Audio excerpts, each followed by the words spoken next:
Chatia can tell you. Service in Olia Rosa is in We are taking a canoe tour of the communities on the bank of River Niger in Kesu.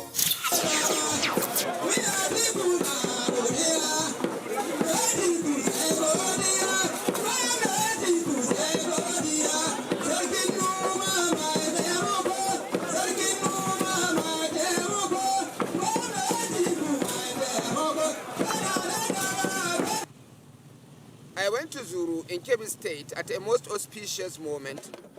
My goal was to capture Ohola. Ohola is an annual cultural festival in Zuru, Emirate.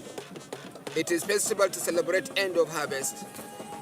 Over the years, it turned out to be a major unifying force for the diverse ethnic and religious identities of the Emirate.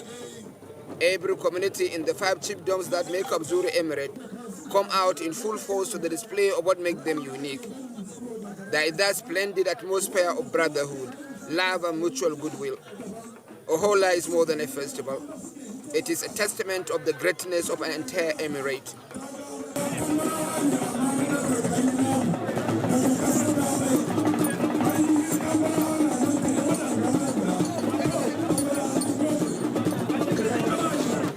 At the time I arrived Zuru for Ohola, Salah festivities marking end of Ramadan were still on. I am used to Salah celebration in my native Kano state, but the aspect of the celebration I ran into in Zuru is a story to tell. On the day, the Emir of Zuru, Dr. Sani Sami, was visiting the home of his ancestors at Dabai. It is the last aspect of the Salah celebration in Zuru Emirate. There is a big story about the relationship between Dabai and the Zuru royalty. Dabai in Zuru Emirate is enjoying the best of times. But why not? This place, little town as it is, represents everything about the chieftaincy of Zuru Emirate. In fact, for every emir that comes out of Zuru Emirate, he must have his roots in this Dabai. And a surprise that in special occasions, this place will be having its place on the sun. There will be dances, there will be thongs, there will be everything that you think there is that is going to make it look beautiful and historical. Going around the town, you will find that it is also a historical town.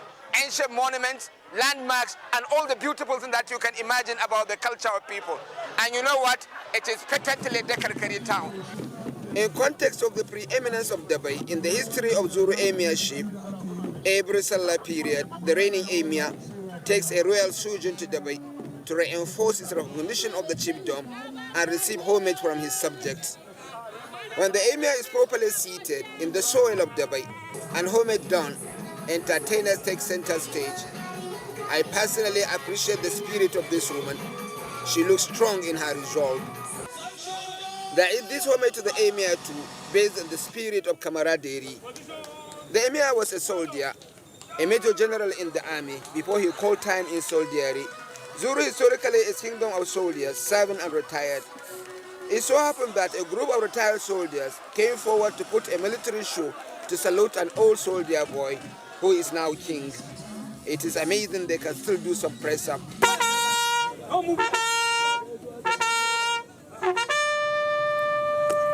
The entertainers on the day include court musicians.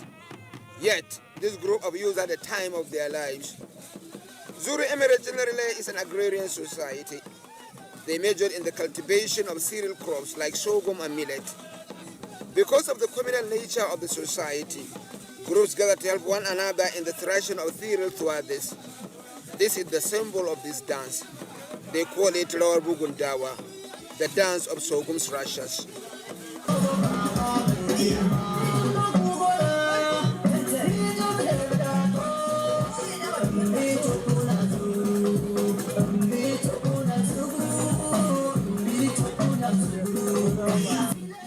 While the entertainment continues, I take a liking of the community of Dabai.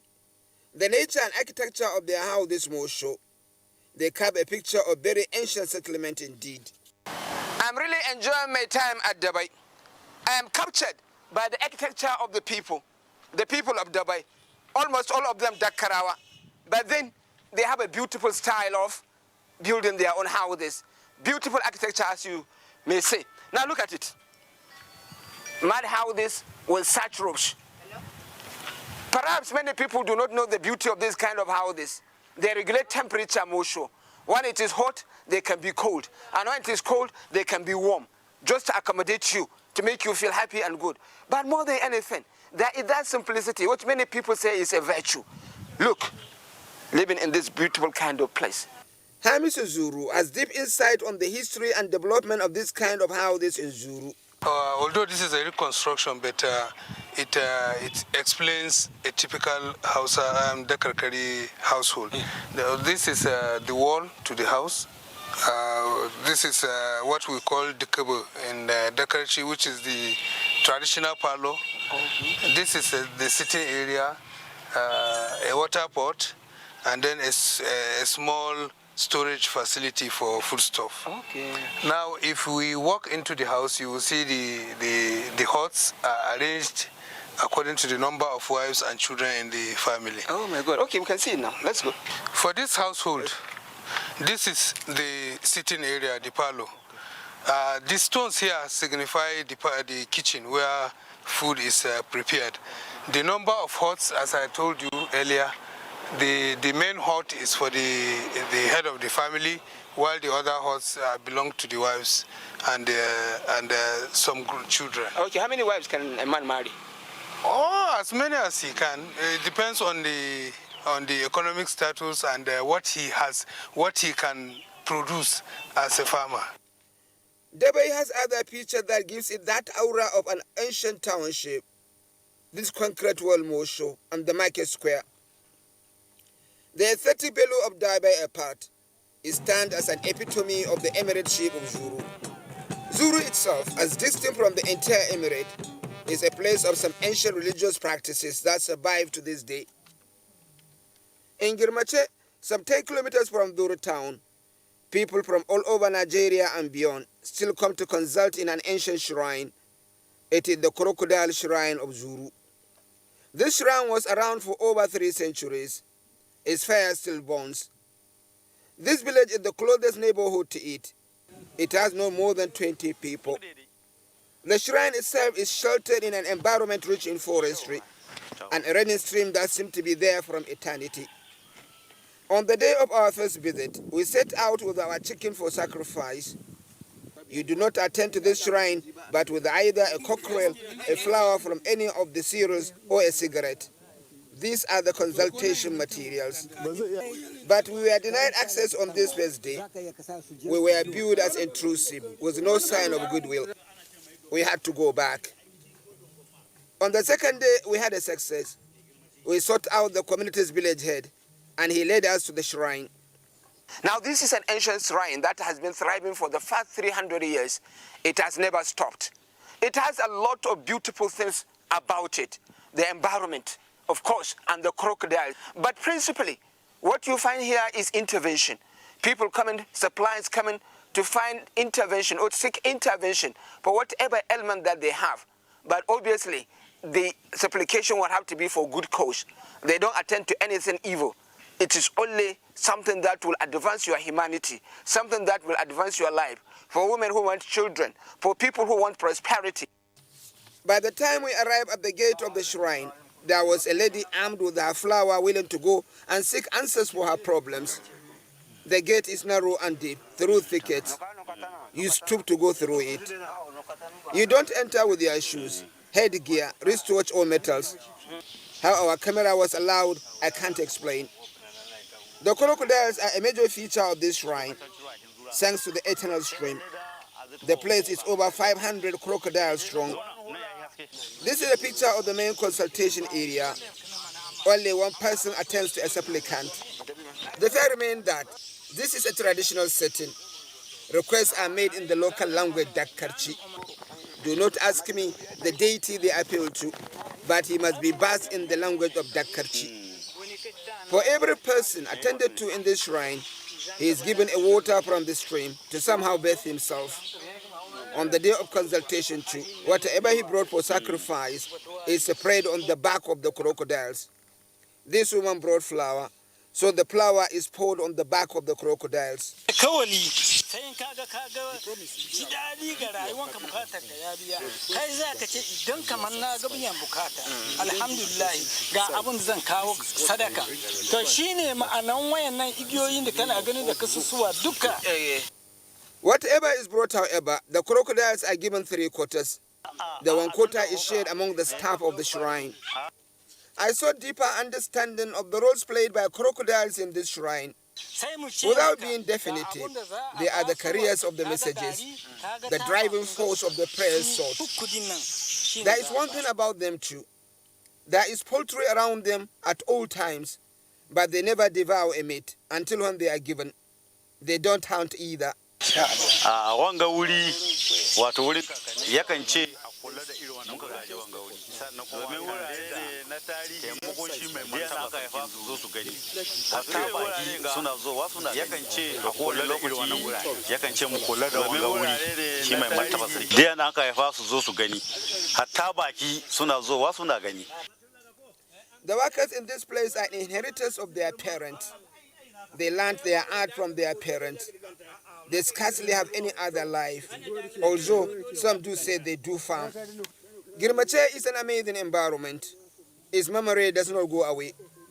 Still not far away from the main Zuru town, some 20 kilometers from it, there exists another community. It was hard to believe story. It is Isgogo. This small community seems to be in a valley. It seems to be below sea level. Beautifully small, and in a lowland as it is, Isgogo was once a major slave market. The history books are there. It was a major slave depot during the transatlantic slave trade. The local community took me to the depot and had materials from the period to show.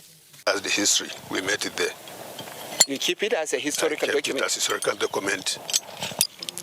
These are cowries they use as money then. So you buy slaves with the cowries? You buy slaves with the cowries. Isgogo is a surprise package.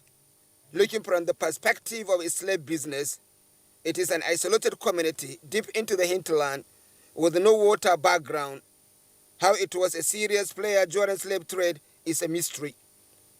This place is historical, but requires management. The site of the slave depot is credible, yet inadequate to provide deeper insight on the story of the period. Those materials brought from the period cannot make an exhibition or a museum. Beautiful. It is not denying slave trade happened here, though. It is about history being lost. I marvel at the architecture of the slave depot, though. It is different. The last time I have been to any significant area to see that stone is what is the tool used for building was when we went to Shukur in Adamawa State, in Madagali local government area of Adamawa State. That people were hill dwellers, and on top of their hills, most of the architecture is with stones. The people of Isgogo, they are people in fact living in lowlands. But lo and behold, look at what they have. I wonder, when do they start it? What is their resource? What are their inspiration? Isgogo community actually built their houses in stones. This tradition has been on for centuries and is still not lost on the communities. Another thing that really captured my imagination in Isgogo is the fact that although they have water boreholes and wells as well, they have rich underground water, which they preferred.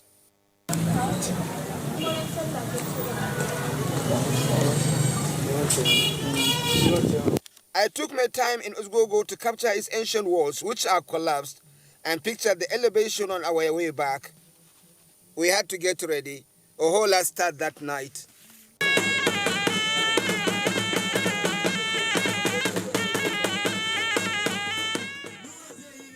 The people of Zuru Emirate may have different things that unite them. Nothing does so, however, more than the festival of Ohola.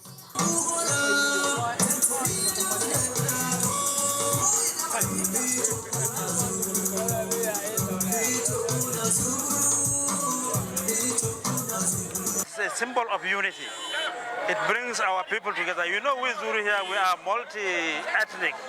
We have a small tribes around, even though we are ethnic groups. Yes. So, and almost our culture is almost the same, only with some slight differences. But so this Ohola we are all doing it. Everybody in Zuru were involved in the issue of Ohola.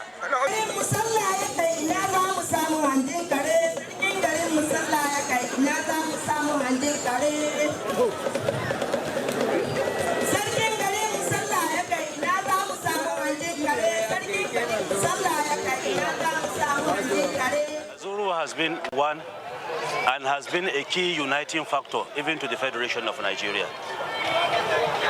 I don't know if you know that nearly every battalion in the Nigerian army, you find Zuru people, right from the inception of the West African Frontier Force. So Zuru and Lelna people have been a uniting factor, have been a factor in the unification of Nigeria. That is why we are one, and we shall continue to be one in Zuru Emirate. Ohola is culture at its purest expression. It expresses the various diversities of Zuru Emirate. It is splendid and thematic.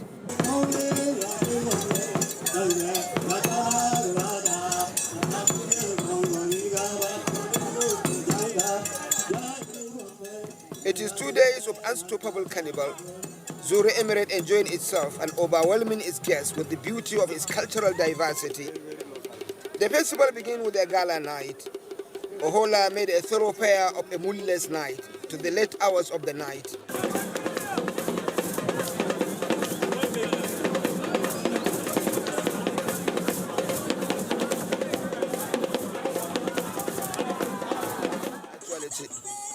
We can only make sense of what transpired in the night and certainly not capture them all. Bori dance is common in Hausaland. In Zuru, additional dimension was added to it. This is a group of Bori dancers from Isgogo.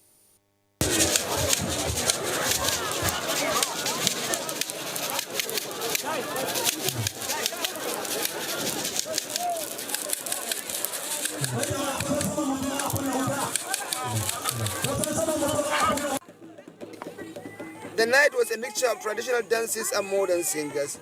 Some of these modern singers actually thrilled the audience. There was really no stopping the entertainment of the night. I stole myself out of the arena to prepare myself for the main event of the day. Since early morning, Zuru Township was overtaken by the spirit of culture. Troops from all the 5 kingdoms that make up Zuru Emirate were ready to go. I captured the picture of the atmosphere before the troops make their way to the arena.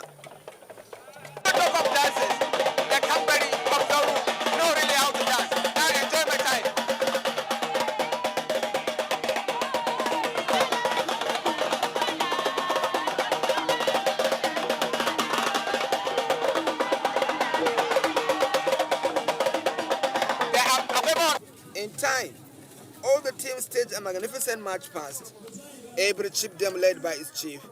It was a brilliant picture to behold.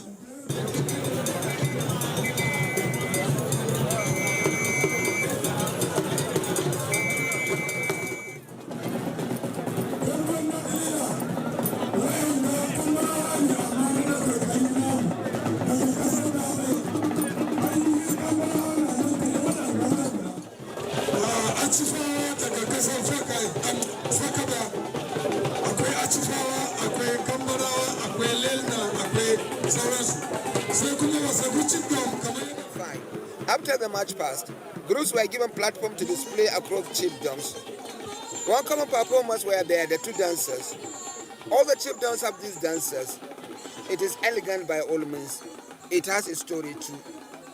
By tradition, any girl that appeared in here to dance before the following year should be a married person.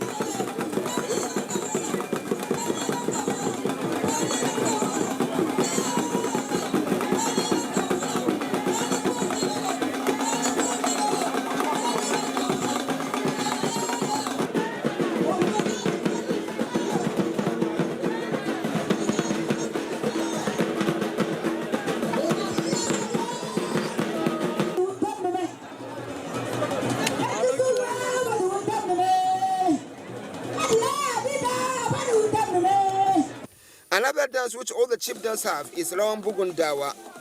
We told the root of this dance earlier. The tradition is common with all the chiefdoms. There are unique entertainments also based on the occupation and religious practice of people of the Emirate.